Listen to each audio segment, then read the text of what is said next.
दिवाली तो हम सभी ने खूब ज़ोरों शोरों से मनाई है। खूब सारी तैयारियां भी हमने की थी। मैंने भी खूब सारी तैयारियां की थी और वीडियो में आप लोगों के साथ शेयर भी किया था। लेकिन जैसे हमें त्योहारों की तैयारियां करनी होती है, ठीक उसी तरह त्योहारों के बाद भी कुछ काम होते हैं जो समेटने होते हैं, और उन्हीं कामों को आज मैं कर रही हूँ और इस वीडियो में आप लोगों के साथ शेयर कर रही हूँ। नमस्ते दोस्तों, स्वागत है आपका बी रियल बी सिंपल की एक नई वीडियो में। और इस वीडियो को मैं शूट कर रही हूँ दिवाली के अगले दिन से, यानी कि 2 दिन बाद से। सुबह सुबह का टाइम है और आज गोवर्धन पूजा का दिन है। लेकिन देखती हूँ शाम तक तो शायद ही मैं शूट कर पाऊँ। लेकिन सुबह सुबह मैं नाश्ता बना रही थी क्योंकि आज फिर मुझे ढेर सारे काम करने हैं दिन में, तो इसीलिए मुझे लगा कि मैं नाश्ता बना के रख देती हूँ। और नाश्ता भी ऐसा जिसको आप अच्छे से खाएंगे तो शायद आपको लंच की भूख ना लगे। यहाँ पे मेथी मैंने बॉईल की थी, एक दिन पहले ही लेके रखी थी, अच्छे से धो के वॉश करके, और उसको हल्का सा ब्लांच करके रखा था मैंने, और चॉपर में ही मैंने उसको चॉप कर लिया। उसी से मैंने आटा बनाया है, नमक और अजवाइन डाल के। आप चाहो तो उसका पेस्ट भी बना सकते हो मिक्सचर में, लेकिन चॉपर में करने से काफ़ी अच्छे इसके छोटे छोटे से ना ये पीसेस रह जाते हैं जो अच्छे लगते हैं पराठों में खाने में। तो इसी तरह से मैं बना लेती हूँ, कभी पालक के, कभी सरसों के। अभी आगे तो सर्दियाँ आने वाली हैं तो खूब सारी हरी हरी सब्जियाँ आएंगी, उन्हीं के पराठे मैं इस तरह से बना लेती हूँ। और उसके साथ या तो दही से आप खा लो, या कोई सब्जी आपके पास रखी हो, या फिर कोई सूखी सब्जी आप बना लो। और ये वाला जो नाश्ता होता है ना, जिसको नाश्ता बोलूँ या ब्रंच बोलूँ, बहुत ही ज़्यादा फुलफिलिंग होता है।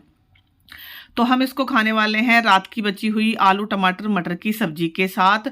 और जैसे मैंने कहा कि ये हमारा नाश्ता नहीं, एक्चुअली ब्रंच ही हो जाएगा, क्योंकि खाना खाते खाते करीब 10 से 11 बज चुके थे। तो सब कुछ बना के अभी मैं नहा धो ली हूँ, पूजा भी मैंने कर ली है। और अभी घर की सफाई उतनी डीप तरीके से मैंने नहीं की है, सिर्फ झाड़ू ही लगाई है और कुछ नहीं। तो आज का ये एक मेजर टास्क मेरा बचा हुआ था। जो दिवाली के दौरान मैंने मंदिर की सफाई की थी ना, तो मंदिर में जितना भी सामान रखा रहता है, ये बास्केट वगैरह, ये मैंने धो के रख दी थी, लेकिन इनको मंदिर में नहीं लगाया था। देखिए बिल्कुल क्लीन हो गई हैं बास्केट्स। तो इनको मैं महीने 2 महीने में क्लीन कर देती हूँ। हालांकि ज़्यादा गंदी होती नहीं है, लेकिन फिर भी करनी तो है ही। तो उस दौरान मैंने रखा नहीं था दिवाली के दौरान, क्योंकि थोड़ा सा मुझे मंदिर में स्पेस चाहिए था पूजा वगैरह करने के लिए। तो अभी आज इस काम को भी मुझे करना है। और जितने ज़्यादा उत्साह से, खुशी से हमने त्योहार के सारे काम किए थे, त्योहार की तैयारियां की थी, अब उतनी ही खुशी से मैं ये सारे काम भी कर रही हूँ। जैसे कि मैंने शुरू में ही कहा कि त्योहार के काम तो हम लोग कर लेते हैं बड़ी खुशी खुशी, लेकिन त्योहार के बाद वाले जो दिन होते हैं, जिसमें हमें सब कुछ समेटना होता है, सब कुछ पहले से फिर उसी स्थिति में लाना होता है जो हमारा डेली का रूटीन होता है, तो उसके लिए भी थोड़ा सा उत्साह अपने मन में रखना चाहिए, तभी ये सारे काम हम अच्छी तरीके से कर पाएंगे। तो फाइनली मंदिर का जितना भी काम था वो मैंने कर दिया, बास्केट वगैरह अच्छे से लगा दी। और जब सारी चीज़ें क्लीन हो जाती हैं ना, तो मैं सच कहूँ मुझे तो बड़ी ही तसल्ली मिलती है। आप लोग बताइएगा, क्योंकि मैंने पहले भी बहुत बार शेयर किया है कि डेकोरेशन से भी पहले ज़रूरी है किसी चीज़ की सफाई। तो यहाँ पे आप देख सकते हो मंदिर मेरा दोबारा से रिसेट हो गया है। और ये अहोई अष्टमी की माला, अब इसको मैं आज या कल रखूंगी। मीठे का भोग लगा के इसको रख देते हैं दिवाली के बाद किसी भी दिन। बाकी क्लीनिंग हो ही चुकी है अच्छी तरह से सारी चीज़ों की। मंदिर तो पहले ही मेरा सेट हो गया था, लेकिन जो मंदिर के सामान हैं ये मैंने अब दोबारा से इसमें सेट किए हैं। अच्छा, अब बारी आई जी खाना खाने की, क्योंकि भूख लग गई थी बहुत ज़्यादा। तो यहाँ पे हमारी वही आलू टमाटर मटर की सब्जी, दही है, और हमारे मेथी वाले पराठे। तो अभी ये खा के, मुझे देख रहे हो आप, जो कंबल रखा हुआ है ये भी रखना है। नया कंबल है, अभी इस्तेमाल नहीं हो रहा है, वो रखना है मुझे उठा के। मंदिर मेरा सेट हो ही चुका है। तो अभी फ़िलहाल मैं शांति से बैठ के खाना खा लेती हूँ, ताकि फिर आगे का काम करने के लिए मुझे थोड़ी सी एनर्जी मिल जाए। तो मैंने सर धुला था अपना, इसलिए थोड़ी देर बालों को खोल के बैठी हूँ। हालांकि ज़्यादा देर मैं बालों को खोल के रख नहीं सकती। अभी जब खाना खा लूँगी तो बस बालों को बांधूंगी और फिर दोबारा से लग जाऊंगी अपने काम में। और काम क्या क्या है आज, एक्चुअली वही त्योहारों के दौरान, जैसे कि ये कपड़े वगैरह हमने पहने थे, साड़ियाँ, ये चुनरी, ये सब मुझे दोबारा से रखनी है। लेकिन रखने से पहले इनको मुझे हल्की सी ना धूप लगानी है। साड़ी तो हालांकि ड्राई क्लीन के लिए जाएगी, लेकिन अभी मैं इसको ड्राई क्लीन नहीं करा रही हूँ, अभी शायद एक दो बार और मुझे पहननी पड़ेगी ये। साथ ही ये छोटा सा बैग जो आप देख रहे हो ना, जो हमारे घर आए थे दिवाली पे मिठाई देने के लिए, ये उन्होंने ही एज अ गिफ्ट हमें दिया था। बाकी ये सारी सामान आए हैं मेरी कोथली पे, जिसको पता होगा भैया दूज की कोथली आती है हमारे यहाँ, यूपी हरियाणा में चलती है, ये सिंधारा भी बोला जाता है उसको। और जो कपड़े आए थे वो मैंने ऊपर वाले कमरे में रख दिए हैं, वो आगे आपको दिखाऊंगी। साथ ही ये बास्केट जो आती है ना, गिफ्ट रैप में आते हैं बच्चों के बहुत सारे सामान, ये उसी में आई थी। तो जो कुछ आया था वो तो बच्चों ने खा लिया, ये बास्केट बची हुई है, इसको देखती हूँ मैं कहाँ पे यूज़ कर पाऊंगी। और बाकी सारा सामान अभी मैंने इस बास्केट में ही करके रख दिया है छोटा छोटा, बाद में देखती हूँ कि कहाँ इनको मुझे अरेंज करना है। फिलहाल चलते हैं ऊपर। और ये जो साड़ी और चुनरी है इसको मैं थोड़ी सी धूप लगाऊंगी, बहुत ज़्यादा नहीं, सुबह सुबह की करीब 1-1.5 घंटे की धूप इनको लग जाएगी ना, तो उसके बाद मैं इनको रख दूंगी। जैसे मैंने कहा कि ड्राई क्लीन तो जब होगा होता रहेगा, लेकिन अभी फिलहाल मैं इनको धूप लगा के रख रही हूँ। इसके जो साड़ी के साथ जो पेटीकोट था वो तो मैं धो देती हूँ, लेकिन इसको तो मैं घर पे नहीं धो सकती, इसलिए इसको करीब 1 से 1.5 घंटे की मैं धूप लगा दूंगी। उसके बाद इसको रख दूंगी फोल्ड करके, फिर जब भी पहननी होगी तो फ्रेश मिलेगी मुझे ये साड़ी। अच्छा, आज साड़ियों के साथ साथ मुझे एक्चुअली कंबल को भी धूप लगानी थी। और यहाँ पे आप कपड़ों का ढेर देख सकते हो जो कल धुले थे। और कल मैं कंबल इसीलिए नहीं सुखा पाई थी क्योंकि पूरे तार पे कपड़े ही कपड़े हो रखे थे। और अभी फ़िलहाल कमरे का हाल भी आप देख सकते हो, पूरा कमरा अभी फैला हुआ है, अभी मैंने कुछ भी नहीं समेटा है। तो फिलहाल ये जो कंबल हैं इनको हम बाहर धूप में डाल देते हैं, क्योंकि अब ना थोड़ी सी सर्दी बढ़ गई है। पहले मैंने बारीक वाले कंबल निकाले हुए थे ओढ़ने के लिए, तो अभी उनसे काम नहीं चल रहा, तो इसीलिए इन कंबलों को निकाला है। और ये लास्ट टाइम अप्रैल या मई में शायद मैंने रखे थे, उस टाइम ही मैंने धो के रखे थे। इस बार मैंने बहुत मेहनत की थी इनको धोने में। तो जैसे कि मैंने कहा कि धूप लगा के मैं इनको रख रही हूँ, अच्छे से धूप लगा दूंगी और फिर इसको मैं कवर चढ़ा के रख दूंगी। कवर इन पे कॉटन का चढ़ता है, नहीं तो ये कंबल ना अंदर से चुभते हैं। ऐसे ही ये वाले कंबल भी हैं, इन पे भी मैंने कॉटन के कवर चढ़ाए हुए हैं। और ये हैं इनके मेन कवर जो मैंने धो के अच्छे से रखे हुए हैं। अब जब ये सूख जाएंगे, धूप लग जाएगी इनको, तब मैं ये कवर चढ़ा दूंगी। बाकी ये सारे कपड़े भी मुझे समेटने हैं। फिलहाल बिस्तर ठीक कर लेते हैं। और ये देखिए कहाँ कहाँ से कुशन निकल के आते हैं। जब बच्चे होते हैं ना आपके घर में, तो यही हाल होता है कि एक कुशन आपको बेड के नीचे से मिलेगा, एक कुशन आपको बेड के पीछे से मिलेगा। फिलहाल ये सब मैं समेट रही हूँ।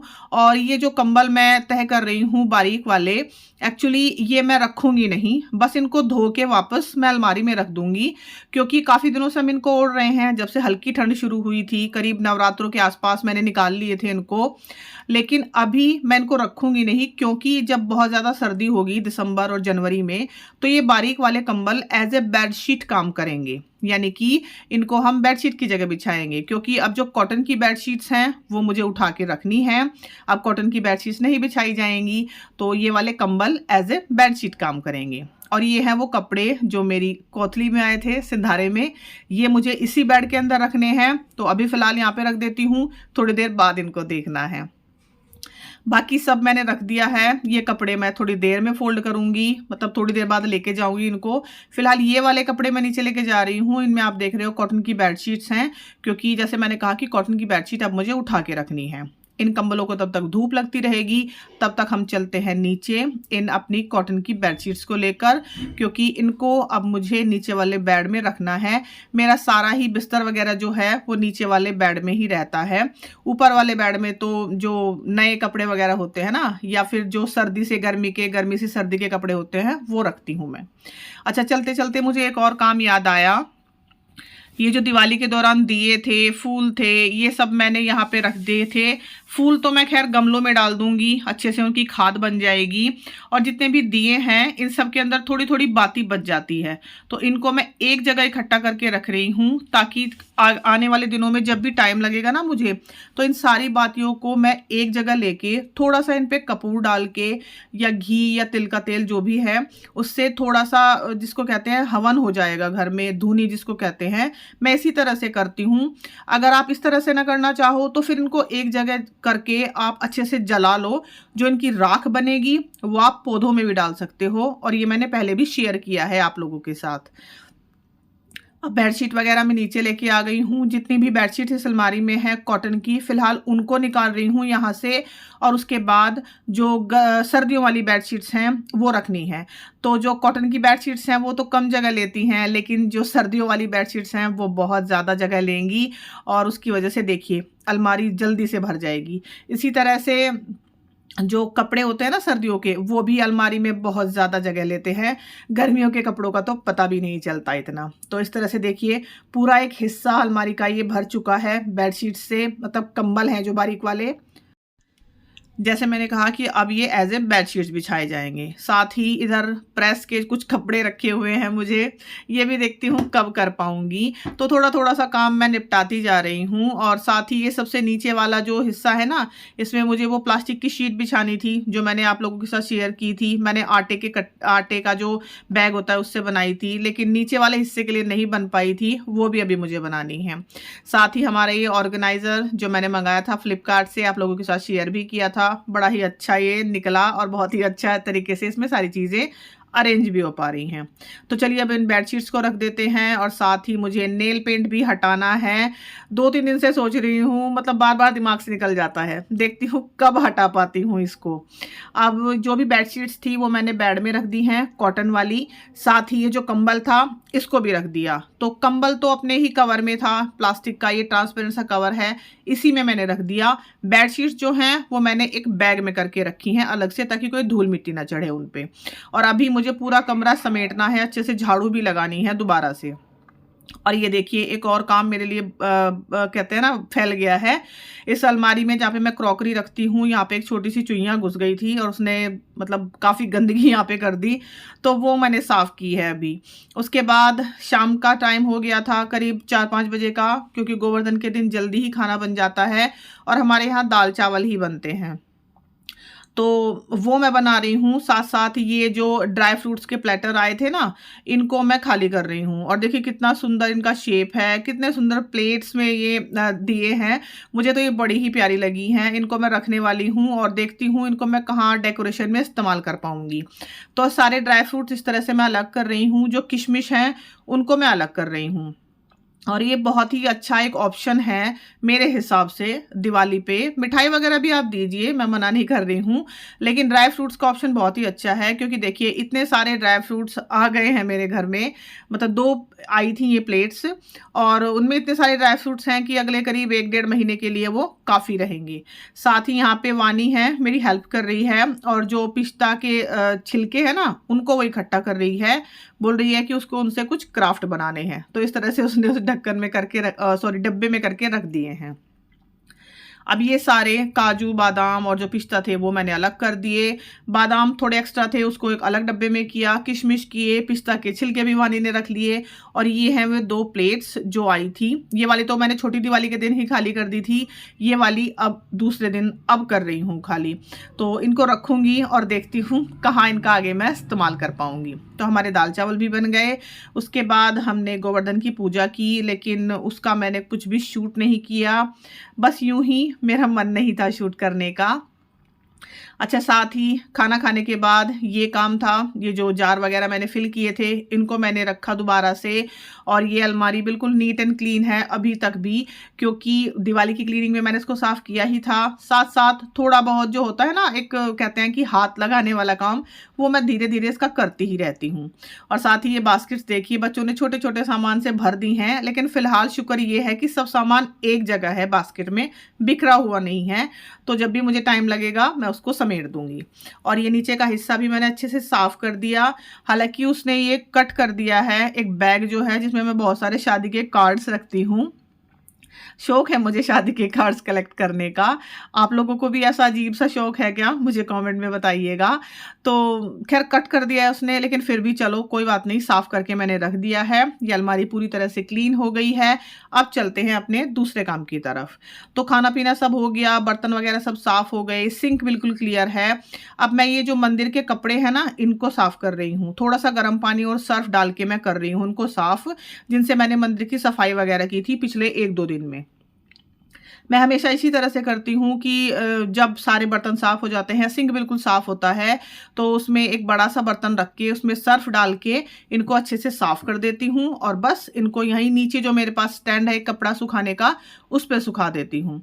तो ये काम भी हर दूसरे या तीसरे दिन मेरे होते ही रहते हैं, क्योंकि जब मंदिर में मैं पूजा करती हूँ, तो डेली ही लगभग एक ये रेड वाला कपड़ा इस्तेमाल होता है और ये कॉटन के कपड़े हैं, जो मैं घर पे ही बना लेती हूँ। मतलब लाती हूँ बाज़ार से 1-1.5 मीटर कपड़ा और छोटे-छोटे कट करके उसको मैं रख लेती हूँ मंदिर में सफाई वगैरह के लिए।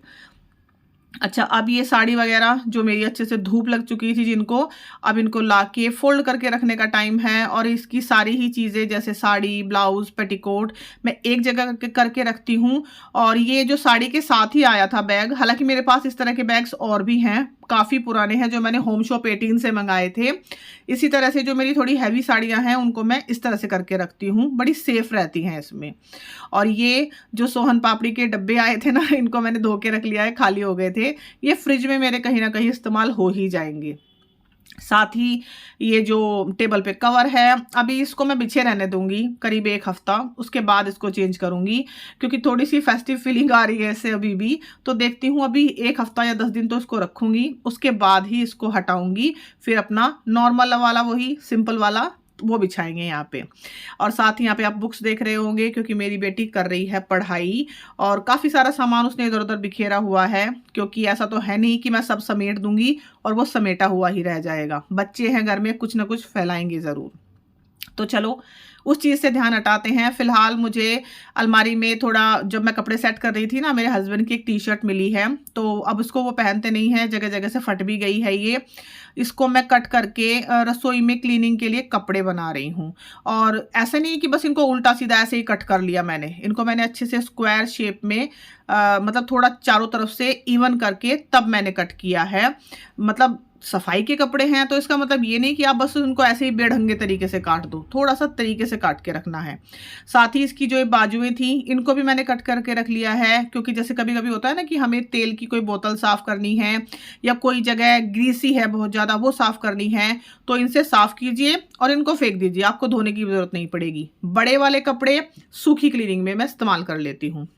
और आप देख रहे होंगे मैंने उस टाइम पे भी एप्रन पहना हुआ था, ऐसी आदत हो गई है। साथ ही अब मुझे टाइम लगा लास्ट में, तो मैंने अपने नेल्स पे से ये जो आधी अधूरी नेल पेंट थी वो रिमूव कर दी। और हल्के-हल्के से निशान जो आप नेल पे देख रहे हो ना, ये मेहंदी के निशान हैं। जो करवा चौथ पे मैंने मेहंदी लगवाई थी ना, ये मेहंदी हल्की-हल्की सी लग गई थी नाखूनों पे, तो ये उसी के निशान अभी बने हुए हैं। तो फिलहाल ये काम भी मेरा डन हुआ। इसको मैं पिछले 3-4 दिन से करने के लिए सोच रही थी, लेकिन दिमाग से ही निकल जाता था। तो अभी ये मेरे नाखून बिल्कुल क्लीन हो गए हैं और मुझे अच्छे लगते हैं ऐसे क्लीन नाखून। अच्छा, अब ये है अगले दिन की क्लिप, भाई दूज की सुबह की। हमारा जो गीज़र है, गैस गीज़र, वो ख़राब हो गया था और काफ़ी मशक्क़त के बाद भी वो सही नहीं हो पाया। पिछले 5 साल से हम उसको इस्तेमाल कर रहे थे, लेकिन अभी हस्बैंड ने सोचा कि चलो नया ही ले आते हैं, तो वो जाकर फिर नए वाला गीज़र लेके आए हैं और उन्होंने इसको अच्छे से सेट किया। इसी वजह से अभी पूरा घर फैला हुआ है यहाँ पे बाहर, क्योंकि अगर मैं कुछ भी बोलती तो फिर वो बोलते कि पहले गीज़र ही लगवा लो, घर बाद में समेट लेना। तो इसी तरह से आप देख रहे हो पूरा घर, कहीं गीज़र का डब्बा रखा हुआ है, कहीं पुराने वाला गीज़र रखा हुआ है। तो अब ये सब मुझे करना है। भाई दूज का दिन है सुबह-सुबह का, मेरी फ्रेंड भी आने वाली हैं एक आज। और ये रंगोली अभी तक मैंने बचा के रखी है, लेकिन मुझे लग रहा है शायद आज इसका लास्ट डे है। आज शायद इसको भी नहीं मैं बचा पाऊँगी, क्योंकि बच्चे होते हैं ना, फिर उधर-उधर पैरों से कर ही देते हैं। तो बस यहीं तक थी मेरी आज की ये वीडियो। एक लेज़ी सा दिन मैंने आप लोगों के साथ शेयर किया, जिसमें छोटे-छोटे बहुत ही ज़रूरी से काम मैंने किए। कैसी लगी मेरी ये वीडियो आप लोग प्लीज़ मुझे कमेंट में बताइएगा। और अगर मेरी वीडियोस आपको अच्छी लगती हैं तो प्लीज़ मेरे चैनल को सब्सक्राइब ज़रूर कीजिए। मेरी वीडियोस को अपना टाइम देने के लिए आपका बहुत बहुत धन्यवाद। Thank you so much for watching. चलती हूँ, दोबारा मिलूँगी, तब तक अपना ढेर सारा ध्यान रखिएगा आप लोग। और हाँ, चैनल को सब्सक्राइब करना बिल्कुल मत भूलिएगा अगर मेरी वीडियोस अच्छी लगती हैं तो।